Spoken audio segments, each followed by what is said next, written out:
दोस्तों, पाकिस्तान की किताबों में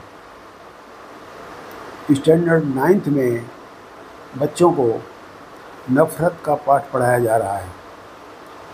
बच्चों को इंडिया के विरुद्ध नफ़रत का पाठ पढ़ाया जा रहा है। प्रोफेसर इश्तियाक अहमद इस बारे में चर्चा कर रहे हैं। पाकिस्तान की 9वीं कक्षा की टेक्स्ट बुक में विद्यार्थियों को नफ़रत का सबक पढ़ाया जा रहा है।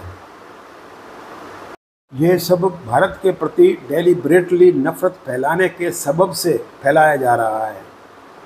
मोहम्मद अली जिन्ना की टू नेशन थ्योरी पढ़ाई जा रही है, जो कि बिल्कुल फेल हो चुकी है। तो आइए दोस्तों, आज हम वीडियो देखते हैं और उसका रिव्यू करते हैं। नमस्ते, सत श्री अकाल और आप देखते हैं मेरा खास शो डिबेट विद शाइला। और आज के शो में हमें ज्वाइन किया है डॉक्टर इश्तियाक अहमद सर ने। Thank you so much sir हमारी कन्वर्सेशन का हिस्सा बनने के लिए। बड़ी मेहरबानी इनवाइट करने की Shaila ji. I am at your disposal.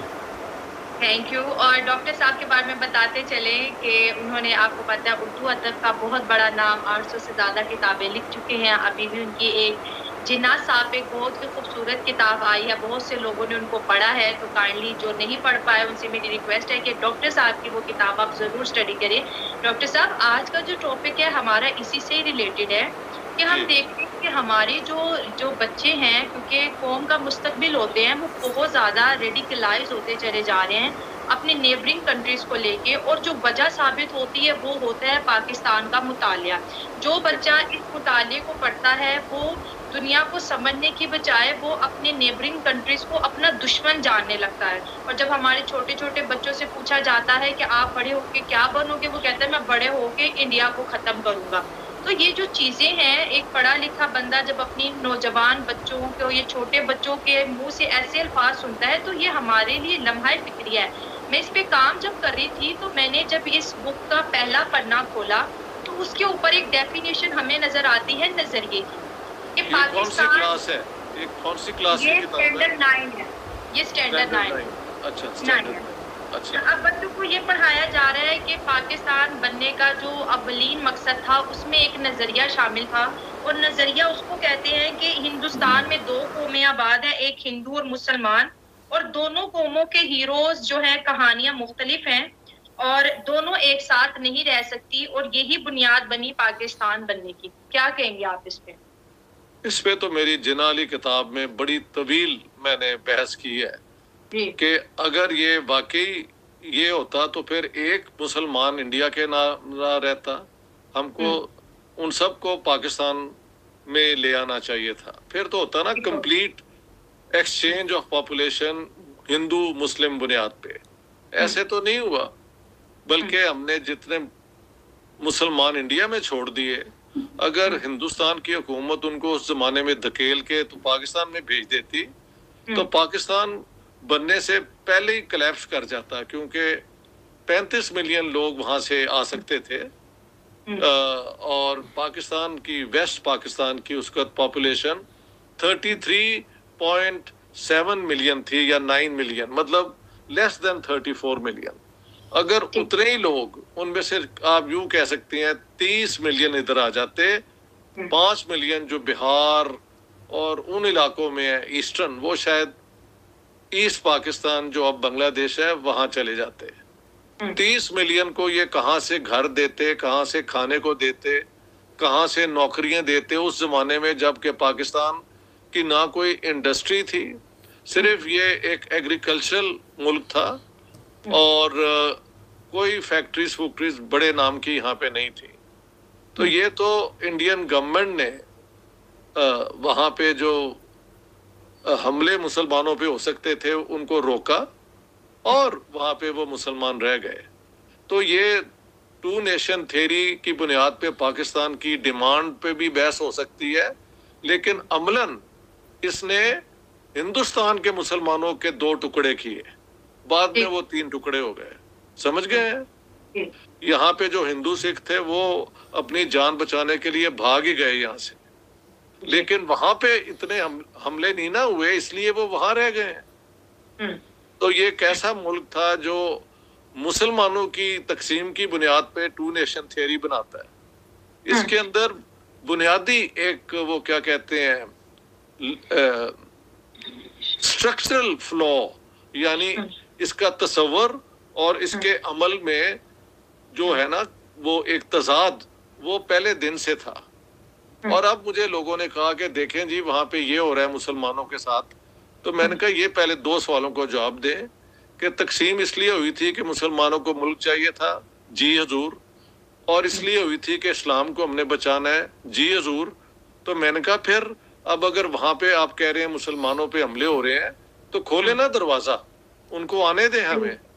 तो वहां पे फिर चुप हो जाते हैं। सो यानी लॉजिकल एतबार से, मॉरल फलसफे के एतबार से, पॉलिटिकल साइंस के असूलों के हिसाब से ये टू नेशन थ्योरी और मुसलमानों की तकसीम साथ साथ चल रही हैं। और उनको जिन पे ये कहते हैं हमले हो रहे हैं उन पे ये दरवाजा भी नहीं खोलने को तैयार।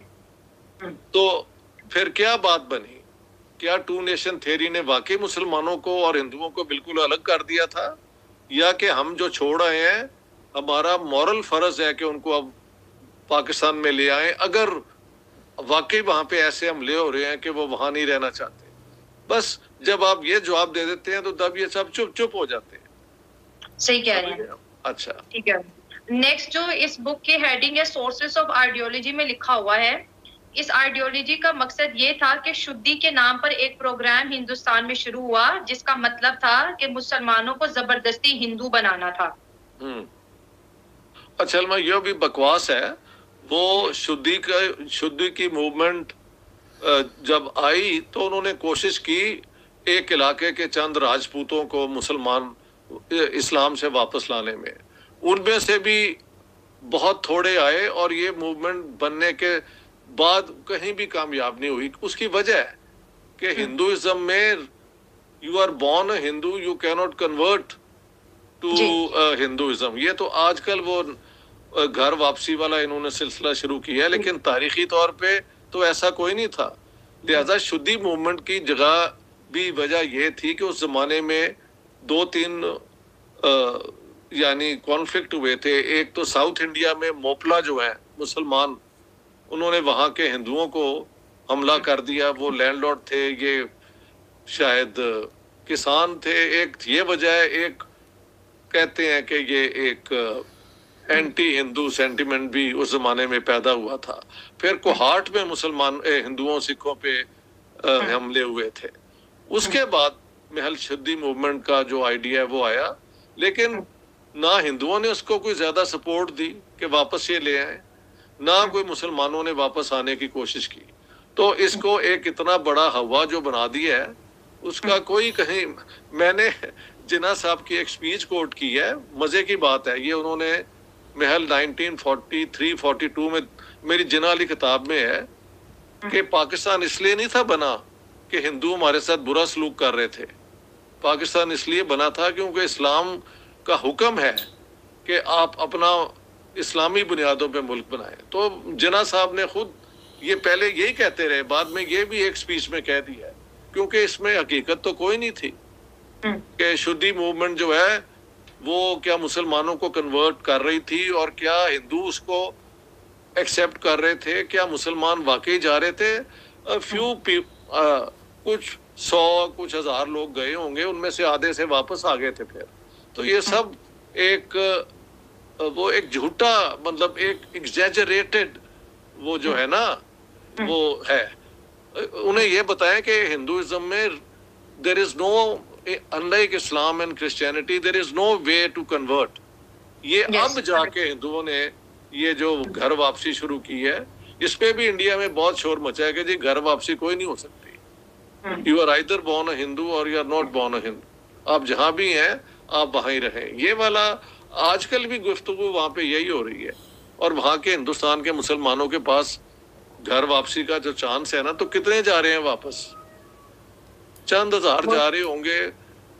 ना हिंदू चाहते हैं ये वापस आ जाए, ना मुसलमान समझते हैं कि वापस जाने से कोई बहुत बड़ा फर्क पड़ेगा। So that's it. अच्छा, नेक्स्ट यहाँ पर जैसे आपने कायद आजम ने अक़लियतों के लिए, माइनॉरिटीज के लिए पाकिस्तान में ये फरमाया है कि पाकिस्तान एक मजहबी नहीं बल्कि एक इस्लामी रियासत है। यहाँ गैर मुस्लिमों को मुसलमानों के बराबर दर्जे मिलेंगे, वो आज़ाद होंगे, खुशगवार फिजा में सांस लेंगे और उन्हें बराबर के हकूक भी मिलेंगे। लेकिन जब पाकिस्तान बना तो डॉक्टर साहब माइनॉरिटीज के साथ जो हाल होता है, यहाँ पर हमारे अखबारों में जो तो नौकरियों दोस्तों के ऐड चलते हैं, तो वीडियो जो समाप्त हुआ। ईसाई होगा, क्रिश्चियन होगा, उसके ये थे हाथ में झाड़ू प्रोफेसर थमा इश्तियाक देंगे, अहमद। मोब थमा देंगे, इससे ऊपर की तो इन्होंने नौकरी उसको मिलनी नहीं है। अगर पाकिस्तान के ऊपर पाकिस्तान बहुत की सी अगर हम किताबें लिखी पार्लियामेंट हैं। की बात करें, वजीर आजम जो है वो पाकिस्तान के नॉन लाहौर में मुस्लिम ही नहीं रहते बन थे, सका, तो आजकल कायद स्वीडन आजम में का है ये जो फरमान है ये कहा और गया जिसकी भारत वजह से भ्रमण उन्होंने पर आए हुए माइनॉरिटीज को हैं। कहा यहीं रुक इनके जाओ, विचार आपने सब जाने, सेटल हो जाएगा। किस नहीं, प्रकार से ये बच्चों को उन्होंने नफरत जब कहा का था पाठ एक पढ़ाया ही जा दफा रहा है, कहा था, ये आपने देखा जी। और और उसके इनके बाद डॉक्टर ये साहब कहा के है आपने कि विचार इस्लामिक जाने। मुल्क होगा, यहाँ वीडियो पे अच्छा इंसाफ लगा हो होगा। तो लाइक जी। कर देना, तो वो सब्सक्राइब इसलिए कर था देना कि उस और जमाने शेयर में कर अपनी देना। जस्टिफिकेशन तो धन्यवाद। देनी थी ना। ये वो थोड़ी कह सकते थे कि हम पाकिस्तान बनाएंगे जहाँ पे हम माइनॉरिटीज के साथ जुल्म करेंगे। कभी ऐसे भी आर्गुमेंट हो सकती है ही। उन्होंने एक दो इस किस्म की स्टेटमेंट दी हैं, लेकिन उनका कोई मकसद यानी इरादा उनका नहीं कोई था। है नहीं है, क्योंकि इस्लामी निज़ाम में जो गैर मुस्लिम है वो जिम्मी हुआ करते थे। जी। जिम्मी यानी कि गैर मुस्लिम को एक जजिया देना पड़ता था और उसकी बुनियाद पे उसको प्रोटेक्शन ऑफ लाइफ और ट्रेड रूट जो है वो कर सकते थे। उसका एक एनलाइटन पीरियड भी है, उसका एक बड़ा नैरो पीरियड भी है। तो जिम्मी सिस्टम जो है वो आज के दौर के लिए बिल्कुल आउटडेटेड हो गया। अब तो महल पाकिस्तान के मौलवी भी कोई जिम्मियों की बात नहीं करते, सिर्फ ये माइनॉरिटीज को मिसट्रीट करते हैं। जी। वो आप भी जानती हैं, मैं भी जानता हूँ। तो जिन्ना साहब ने जिस बुनियाद पे मुल्क बनाया था, तो मुल्क तो मुसलमानों का था ना। ये थोड़ी कहा था कि हिंदू, सिख और मुसलमान जो इस इलाके के हैं उनके लिए हम मुल्क बना रहे हैं। एक दफा नहीं कहा, ये कहा है कि ये मुसलमानों की एक इस्लामिक रियासत होगी जिसमें गैर मुसलमानों के साथ अच्छा सलूक होगा। But that's a contradiction in terms कि आप मुल्क बना रहे हैं मुसलमानों के लिए और वहां पे माइनॉरिटीज के साथ अच्छा सलूक अगर होता तो शायद आप और मैं आज बात ना कर रहे होते। जी, बहुत बुरा सलूक है उनके साथ। तो आप तो खुद ही बेहतर जानते हैं। हम देखते हैं सर, 1000 आज की जो रिपोर्ट्स आती हैं कि 1000 हिंदू लड़कियों को हर साल जो है कन्वर्ट किया जाता है और उसके बाद वो कहाँ जाती हैं आज तक कभी पता नहीं चला। और बहुत सी हिंदू फैमिलीज जी human rights commission of Pakistan को मैं सलाम करता हूँ कि इन हालात में भी वो ये रिपोर्ट्स पब्लिश कर देते हैं। ठीक है जी। तो जो हमारे है ना ह्यूमन राइट्स को मानने वाले हैं, तो वो मुसलमान, लेकिन वो इस चीज को समझते हैं कि यार इस दौर में ये दकियानूसी तरीके लोगों को मिसट्रीट करने के बिल्कुल काबिल कबूल नहीं है। लेकिन जैसे आप कह रही हैं 1000 तो एक एवरेज है ना, जिसकी खबर हमें आ जाती है। जी, जिनकी खबर नहीं आती वो कितने और हो सकते हैं। तो क्या कहा जा सकता है।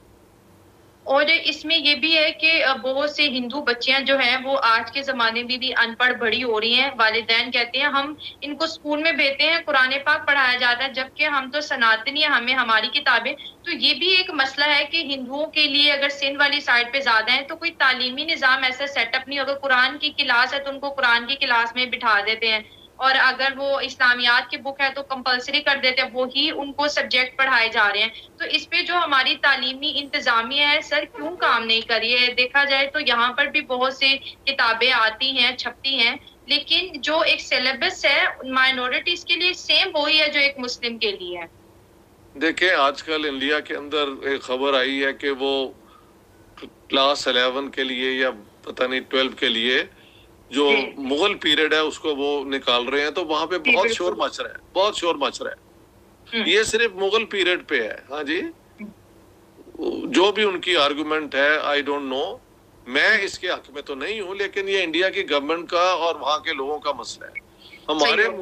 हमारे मुल्क में तो इन्होंने जितना निसाब बनाया है वो हमेशा माइनॉरिटीज के खिलाफ होता है। सही हो गया, समझ गए आप जी। और 65 वॉर में हमारी तरफ से क्रिश्चियंस जो थे वो लड़े भी ग्रुप कैप्टन सैसिल चौधरी जो थे वो एक हीरो है उस जमाने के, और भी कुछ नाम है मैंने पढ़े हैं। लेकिन जितने वेल टू डू क्रिश्चियन थे ना, मैं जब पाकिस्तान लाहौर में पढ़ रहा था तो कई इलाके लाहौर के जो है वहां पे वो एंग्लो इंडियंस रहते थे और गोवन क्रिश्चियंस रहते थे। स्कर्ट्स लड़कियों ने पहनी होती थी और वो टेनिस खेल रही हैं, ये सारा कुछ होता था। तो जब पाकिस्तान बना था तो अभी ये लोग यहाँ ही थे। मैं सेंट एंथनीज हाई स्कूल में पढ़ा हूँ, मेरी हर टीचर जो है वो इन्हीं में से थी, इधर एंग्लो इंडियन और she was a Goan Christian. हाँ जी। अब वो सारे यहाँ से जिसको मौका मिला इस मुल्क को से चले गए हैं। जो बेचारे क्रिश्चियन रह गए हैं, एक छोटी क्लास उनकी अभी भी वेल टू डू पढ़ी लिखी जो है वो कॉलेजों में इधर उधर आप, लेकिन जो बेचारे शुरू से पिसे हुए थे उनको मजीद उन पे जबर करना जो है ये गैर इखलाकी गैर इंसानी हरकत है। और कोई मौलवी मैंने नहीं देखा जो इस बात पे आके तो माइनॉरिटीज के हक में कोई बात करे। और पाकिस्तान की तो रूलिंग क्लास है ही करप्ट, वो यहाँ के मुसलमानों को का ख्याल नहीं करती, तो यहाँ के नॉन मुस्लिम्स के लिए वो क्या पॉलिसीज बनाएंगे? क्या उन्होंने आज कोई पॉलिसी बनाई है कि हर बच्चा मुसलमानों का चलो शुरू करो, उसको स्कूल में जाने का हक है under human rights? No. Doctor साहब, हमें तो अभी ये देखिए मैंने 2 सफ़ों पे बात की, पता नहीं कितना लंबा ये प्रोग्राम, और ये पूरा हिंदू मुस्लिम से भरा हुआ है।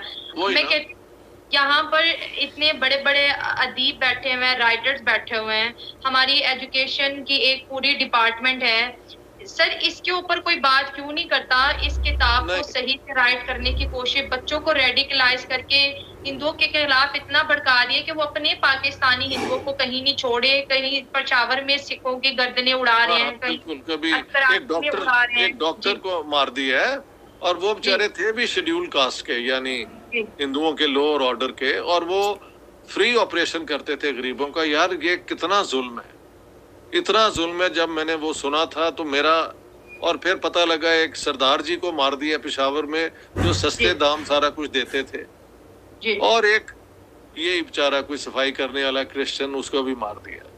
यानी आप उन लोगों को जाके टारगेट करते हैं जो इंसानियत की खिदमत करते हैं, तो आपकी इंसानियत कहाँ है? आपका वो इस्लाम की स्पिरिचुअलिज्म जिसका ये बात करते हैं वो कहाँ नजर आती है?